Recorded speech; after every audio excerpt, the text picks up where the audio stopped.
guys, for today's video, samahan niyo ulit ako sa pagpasok ko sa school. So guys, syempre naman bago tayo pumasok sa school, kailangan muna nating mag-ayos. Pero guys, huwag kayong mag-alala, puro sunscreen lang yung nasa mukha ko. So guys, kahapon sana ako magva-vlog pero nakalimutan ko. Kaya ayun, ngayon na lang. Diba batang bata pa, napaka makakalimutin na agad. Katulad na lang nitong ilaw dito.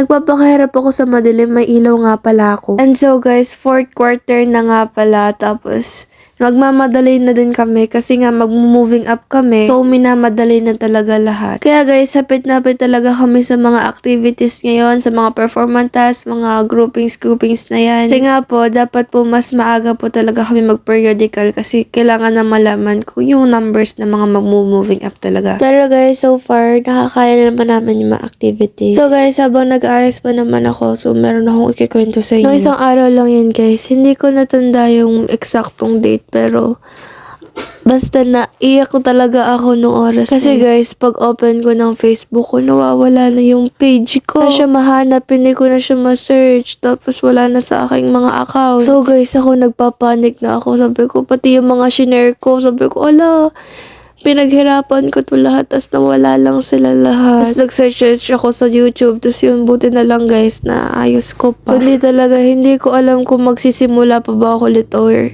iiwanan ko na lang yung pagbablog. Pero guys, switch na ulit kasi yan, naayos ko naman siya. And so guys, nakapanibago ako, kitang-kita talaga si Kuya din sa vlog ko. At guys, dahil tapos na din tayo, ako na lang din nag-iisa dito sa bahay kasi ako naman talaga lagi nagsasara. Dahil ako lagi ang nahuhuli. Pero bago tayo umalis, syempre, aura-aura tayo. Hindi na nawala ang pag-aura-aura talaga dyan. So guys, baka malate pa kami kaya na aalis na ako. And 1, 2, 3. Pang, diba, ang dilim. Kaya sa pagkakamalan talagang parang gabi pa, sa sobrang dilim, parang ang sarap pang matulog. Pero pag alas ng service namin, super liwanag naman dun sa daan. Siguro dun lang sa amin madilim. Bakit ganun? So guys, samahan niya na naman ulit ako sa aming long journey. At guys, nalaman ko na kung bakit ang lamig. Ayan dalawang aircon na malaki ang nakabukas, tapos may isa pang electric fan. Grabe naman. Na para bang ako lang yun nilalamig. So guys, diba, ang bilis na agad. Kasi guys, nakalimutan ko na naman mag-video. Medyo nasanay na din po kasi ako na wala akong iniisip ng mga vlog